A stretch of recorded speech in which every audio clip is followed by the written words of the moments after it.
Hey guys, Altavis Felder here, your voice manager. I unmute the voice of women who are ready to speak up about what has kept her silent for way too long. I'm hyperactive right now simply because I know this episode is definitely going to be one that it may trigger some things for you, but hopefully it triggers the things that are going to make you elevate in life and in business. That part, you guys know that we've been doing the Power of Why series, highlighting some amazing co-authors in the Power of Why book 2.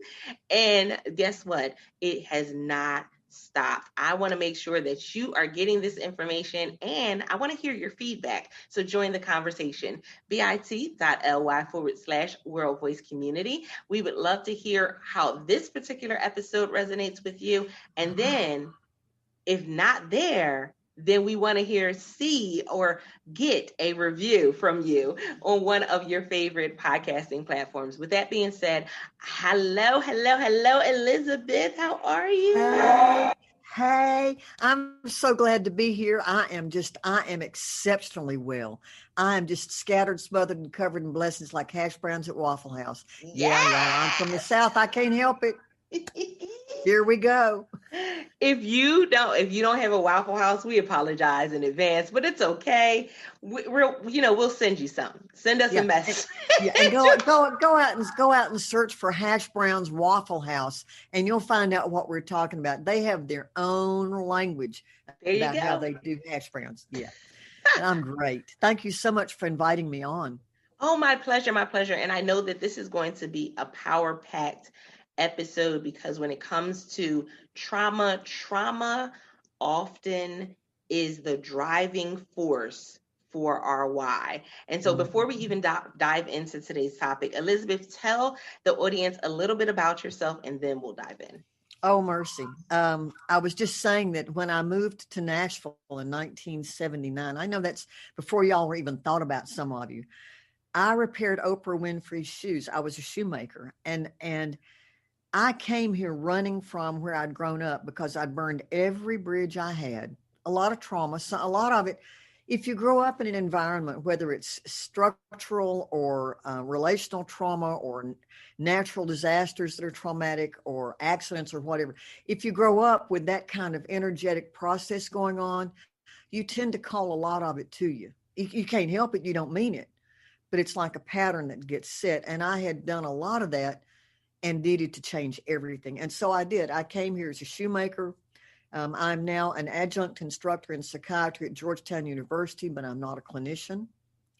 I am published in over 22 things, ranging from academic articles in family medicine and in quality to chapters in nonprofit management handbooks to self-help books and who knows what else. And I'm fixing to do another one come January. And what I do now is I am considered an international expert in the field of trauma. I'm helping the nation of Japan construct their trauma-informed care model. I am working with people in North Minneapolis, helping them look at trauma-informed and trauma-responsive congregations. And I'm blowing the doors off of a lot of the mythologies that we have developed about trauma and about how horrifying it can be to try to heal from, to make it what it really is. Because if every one of us has experienced something that's overwhelmed us, we are all survivors of traumatic experiences. And I want to talk about this trigger thing for a minute. Do you watch NCIS or Law and Order, or do you read Stephen King books? Sure do. All of the above. Don't be given trigger warnings. Okay, because here's the deal. Trigger has become a word that triggers us. There are lots of other words that we're totally missing. And yeah, I'm a word freak. We're missing upsetting, distressing, annoying, uncomfortable, inconvenient, that are all well before the word trigger. If you get triggered by something, what that really means is that your brain has just rekindled every feeling, every experience that you've had about a particular thing to the point that it's overwhelming. Not that you're just uncomfortable because I'm talking about race maybe, or maybe I'm talking about sexism, or maybe I'm talking about sexual assault. But if you read Stephen King novels and you watch crime shows, don't be hollering at me about getting triggered. Holler at me about it makes me uncomfortable when I hear you talk about this. Holler at me about I feel a little uneasy when you talk about this, or how come you're talking about that? But don't get on me about triggers. Oh, I love it. This is why I told you guys this was going to be an amazing episode.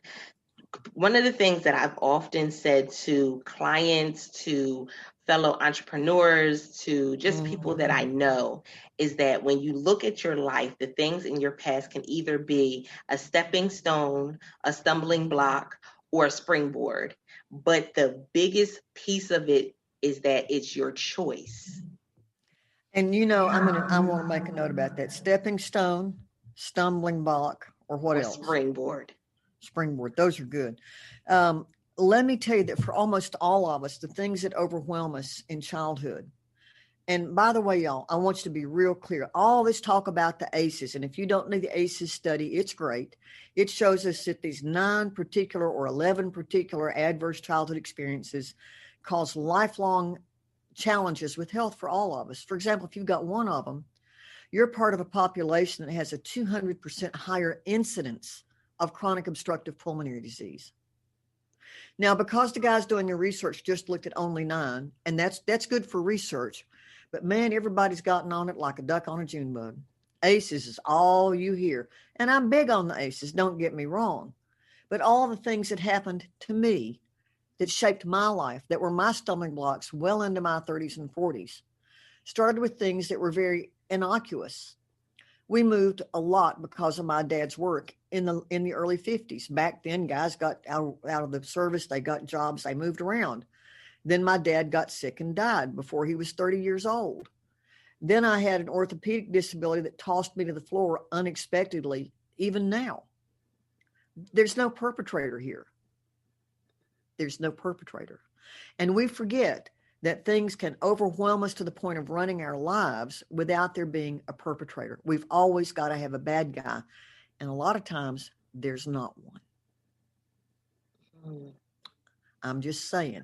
That went deep because where do we go when we can't find, when there's no one to blame? Oh, Lord, I looked for somebody to blame for a long time and I could find it. And I want to say that all of those experiences set me up to be the perfect victim. I was invisible, so I became the perfect prey for every predator. Now, that said, where I went was trying to find somebody to blame. And when I finally realized I'm not the only person to whom these purposeless things have happened, and I went back, and y'all, I am a church girl. I'm culturally a Christian, but I'm much better as a Buddhist, believe me. I'm not so good with the theology of shame and sin and all those things that I wrestled with growing up, because that tells me that God must obviously not like me, not like people like me, not like people who are different from me in a way that's uncomfortable. I mean, I really think the reason we have hell is we have to have a place to send people we don't like. And when I'm going, well, wait a minute, how does that fit with this whole thing about God is love? I'm like going, okay, I got to work this out. I don't have to go anywhere to find a cause for what happened to me. What I have to do is decide not what I want to do about what's in my rearview mirror, but what's in my windshield. Because you can't change a thing in the rearview mirror. Now, epigenetically, we wrestle. People of color carry the epigenetic foundation that comes from slavery, from lynching, from all the horrors that this country and people who look like me have put on people who look like you. You do. I wrestle with the epigenetics of being from Appalachia and from my dad's work in the war and from the Great Depression and from the Reconstruction and from all those things. So we all have these universal experiences of something that has overwhelmed us or our ancestors so powerfully that we can't cope. And so here's my big question. Ooh, wee. Do you want to be mentally ill because of what's happened to you, or do you want to learn your way through it?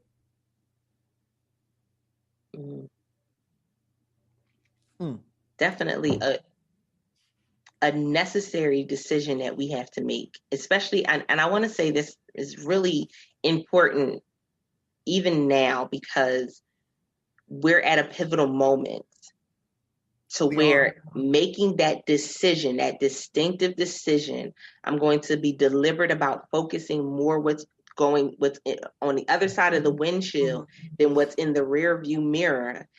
That is going to definitely put you in a different place for the years ahead. Yes, it really will. And it's so interesting because I hear so many people say, I can't help it. You can't blame me. Thus and such happened. I'm going, let's not even go down the checklist, because I bet I could probably still outcheck you on almost everything. What's really true is we don't have to compete with each other for pain and suffering.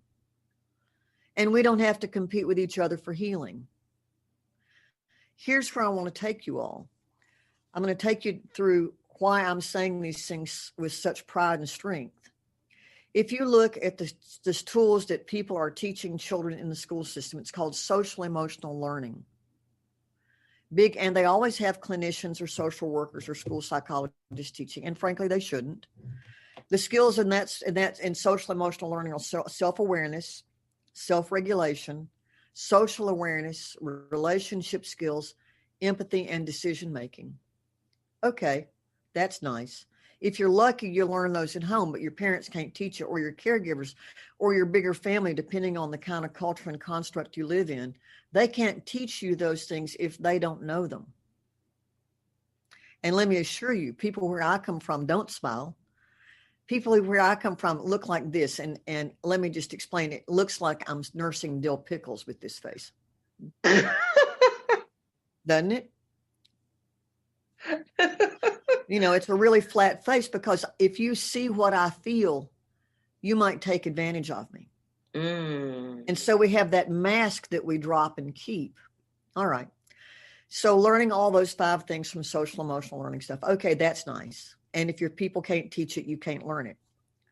Then let's talk about the next hot topic in the work world, which is emotional intelligence. If you haven't looked up emotional intelligence, you should. There are 5 skills in emotional intelligence. You're going to be blown away. Self-awareness, self-regulation, social awareness, relationship skills, and empathy, and decision-making. Let's throw that in. Same as with the kids. So here we are in the work world trying to correct what kids didn't learn at home. Who knows? Mom and daddy trying to make a living. Mama's here, daddy's gone. Mama's home, daddy's gone. It doesn't make it, somebody's not home to be there. Can't teach what they don't have. People living in structural violence, like I think of Camden when I think of this, and the people I've worked with there, living in structural poverty, living what we used to call hunger, that we now call food insecurity. Call it food insecurity if you want to. There's a difference between going hungry and being hungry. Let's not gussy this up. But those same 5 skills we're trying to help people master in the workplace, because if you get those down pat, you are a better employee, no matter how skilled you are, than anybody else. More money, more satisfaction, more opportunity. Last year, I surveyed 4,000 mental health clinicians. I said, what would happen if your clients came to you with higher levels of, guess what? Self-awareness, self-regulation. That's managing your feelings. Social awareness, relationship skills, empathy, and decision-making. Oh my God, we'd go out of business, was almost what they said. Not quite. I am exaggerating there. How much easier the work would be. They were all going, it would be so much easier to do our work, because they get burned out working with us, and they work in a system that requires them to judge and label, and accidentally, with even the most well-meaning clinician, the minute you get a diagnosis, you are stuck with it for life, no matter how well you do. And so I say to people, if you will work your time, if you will focus on increasing your self-awareness, your self-regulation, all of those social, emotional, and emotional intelligence skills, number one, you'll automatically see healing in yourself. You don't have to go back through and drag every piece of dirty laundry you've out to get better. Because we know that if you increase 3 separate things, which are your ability to manage your emotions, your awareness of the interconnections you have to others in their absence, and your sense of belonging and being worthy, that a lot of this stuff becomes much less important to you. As you strengthen yourself, you decrease the impact of the pain in your life. Windshield or front or rear view mirror, it's up to you. Now, here's the thing I know that greases all of that and really amplifies its power, and that's gratitude. I'm not talking about little silly gratitude. Ooh, I'm grateful. I'm gonna make a gratitude journal. I'm talking about something way deeper, way deeper. Oh my goodness. Ooh, did y'all feel that? Did you feel it? Did you get it? I know y'all missed a couple things. It's okay. They have this little button down below, and it got two lines. It's for pause, and then they got a button for you to rewind, because you're going to have to go back and listen to that a few times. And, you know, it's taking the power back. I think that's one of the most valuable things that you will ever learn as a woman, as a mother, as a wife, as an entrepreneur, is I have to take my power back. Being able to say no, being able to understand what's really going on, managing your emotions. I have to take my power back. And part of that is understanding the power that I actually have. Yes. And part of that is understanding that even when your surname is Power, which is an interesting thing to live with, I had no clue about how to deal with power. I was as lost as last year's Easter egg about it. I was either being way too big with it or way too never with it. Before I came to realize that there are a lot of people and places and structures that don't want me to have my power. I don't have to list them. You know what they are. So I thought to myself, okay, if I'm a woman who grew up with physical disabilities, certainly with being neurodiverse, as they call it, and being, I mean, I was really blessed and cursed as a child to be very gifted in Appalachia. Somebody's always got the sight or the touch. You know what I'm talking about? Mm-hmm. I had them both. And so I was called a witch, and I was called crazy, and I was called devil possessed. I mean, all those things. I had to find a way to carve a path that allowed me to both capitalize on who I've been given the power to be, as well as not burn every bridge I had every time I turned around by fighting against other people's stuff. Let me give you all the best line. I paid a lot to learn this line from a media consultant. Somebody comes up and says, "Oh, aren't you the woman that had multiple personality disorder and did Montel Williams back in the dark ages in 1992? And I said, "Oh, honey, and if you just knew the rest." And walk away. I'm going to have to use that. You're welcome to, you know, or to say, "Oh, you know, that, and there's so much more." You gotta throw your hands up on that one. Speakeasy listeners, throw your hands up on that one, because if they just knew the rest of the story, trust and believe. And smile like the cat that ate the canary and keep going. And keep going. But that whole piece, until I learned to regulate my feelings some, and we had I feel good and I feel bad was what my household had. Did you know there are over 54 words that were for anger that are synonyms? You can have a conniption fit, you can have a hissy fit, you can have a cat fit, you can be apoplectic, you can be annoyed, you can be irritated, you can be discomfited.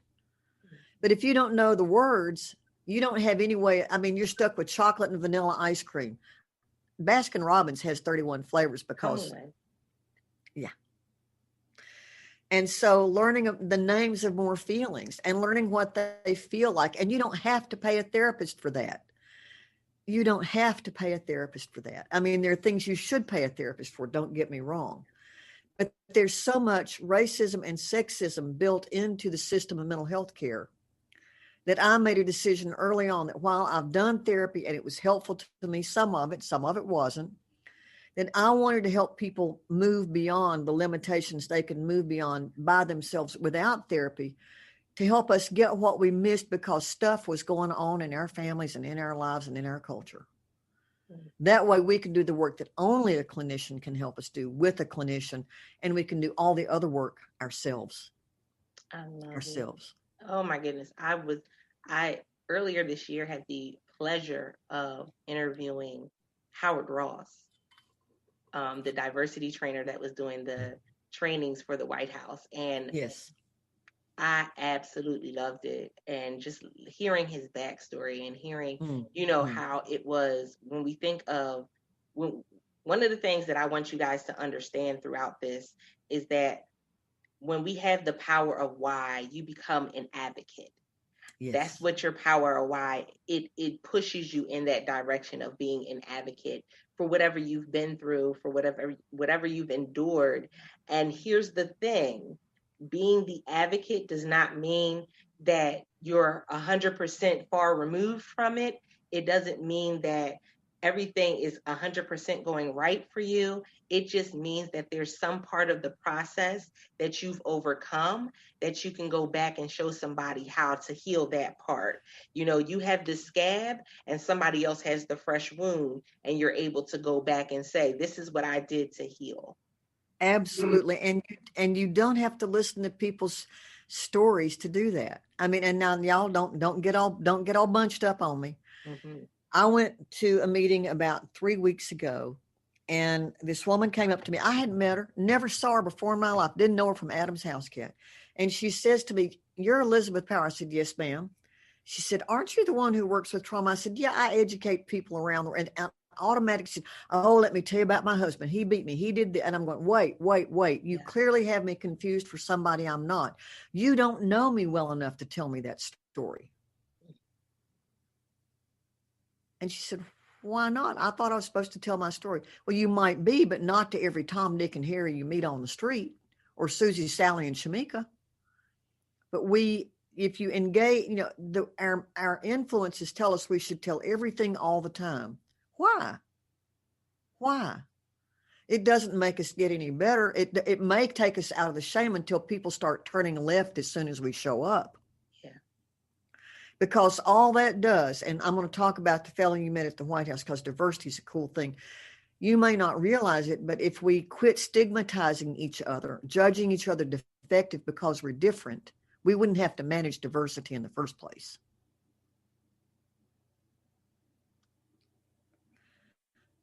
But we live in a system where if you are different in origin, perhaps your people came from Africa now or earlier, perhaps your people came from, like my neighbors from Kurdistan or from Egypt or from Colombia or Guatemala. If you come from if you are in the minority for any reason, whether it's your origin or your physiology, like being really short, which I am, or your character, like having a history of mental illnesses, they call it, which most of the time is really trauma and drag, or maybe you've done some time, or maybe people think you're a liar. If you have any difference in origin, physiology, or character, you have to learn how to manage that spoiled identity. And that's the reason that we have to manage diversity, because we judge each other defective.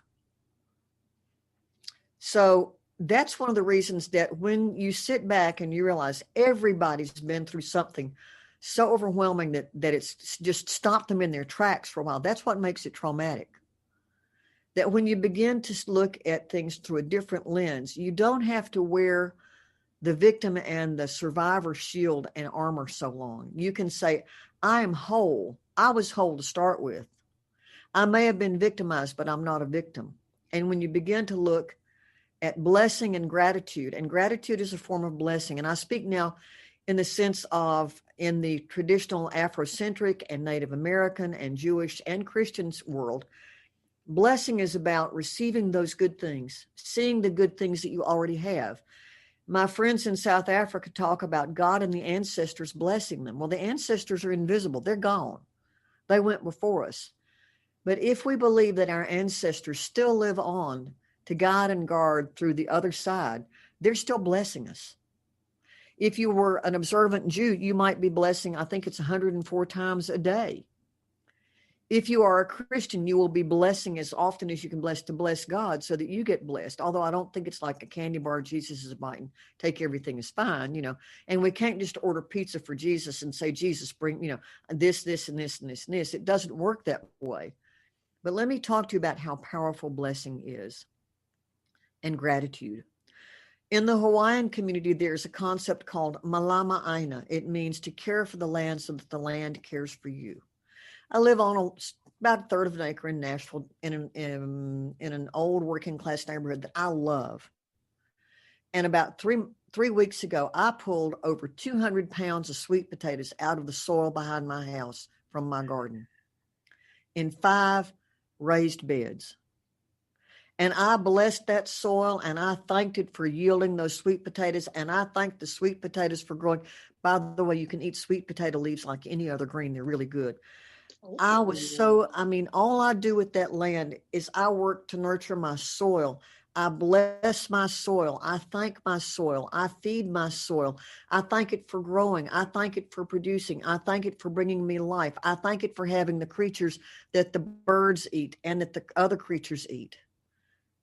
Because when we bless and when we give great gratitude and when we are thankful, we are pouring back into creation that which creation pours into us. And we can focus on pouring back the cursing through staying stuck on what's in the past, or the blessing, which is our present and future. And it bears fruit.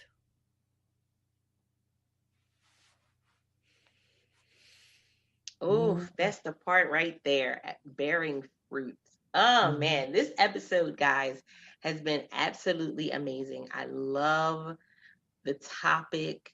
I love the healing that takes place when we have conversations like this, because for so long we've been taught to carry the load and that we couldn't put it down. And guess what? That's not the case. You can definitely put it down. I thank you so much, Elizabeth, for being here and for teaching us, because that's what you did this episode. You taught us. I am going to go back and listen to the replay myself and make sure I write down notes, because this was straight fire. I love being able to bring conversations like this to light. As a victor, and I do say victor over molestation, the mom of 2 teen girls who are victors over molestation. I've gone through homelessness, domestic violence, divorce. I understand, yes, there are some things that can really hold us back, but you have to make that decision. And when you make that decision, man, you don't know what opportunities are going to come your way. So this was definitely a heartfelt episode. Elizabeth, let them know how they can reach out to you for more information about what you do, and for how they can find you online. Thanks so much. And, I can check off all those experiences as well, plus about 85 more, but it's not a competition. It's not a competition. Just because I look like I hadn't been through anything, and I'm not talking about my rear view mirror, y'all, it's really there. You can find me, Elizabeth Power, through elizabethpower.com, no S. And you can also find me on Facebook on our page, ePower on Change. We have a private group you're welcome to join called Transformational Change with Elizabeth Power. We have a variety of great courses. I do a lot of coaching. Love to have you. Love to see you. Blessings on all of you. I'm grateful for everybody. And look, love the stuff that's harmed you. Don't love it because it happened. Love it because you survived it. Woo. Yes, I feel like I should have some theme music right now. That's just how powerful I feel right now. Like there should be some theme music playing. Speak Easy podcast listeners, you know that it's all about you elevating in business and in life and taking this life that we have. Because guess what? Whatever you do today, it's done today. You will not get this time back. And so make sure that the hours you spend in this day, you are doing something phenomenal. You are doing something amazing, but also you are doing some heart work, because look, we are the ones that will change. We are the ones that will change the status quo. And with that being said, remember, Speak Easy podcast listeners, we want to hear from you. Join the conversation, bit.ly/World Voice Community. We would love to hear your feedback, or leave a review on your favorite podcasting platform. We want to know how this episode resonated with you, or if you're looking, again, make sure you reach out with Elizabeth if you are looking to say, okay, I this resonated a little deeper than what I thought it was going to, and I think I may need some help to see what step is next, make sure that you connect with her. She will. I'm quite sure she's not going to ignore you or anything. She's going to answer your questions, but you do have to take that step and reach out. We love you. And this has been another episode of the hashtag Speak Easy podcast with your host, Altavice Pelzer. Until next time, don't forget to press it out. See ya.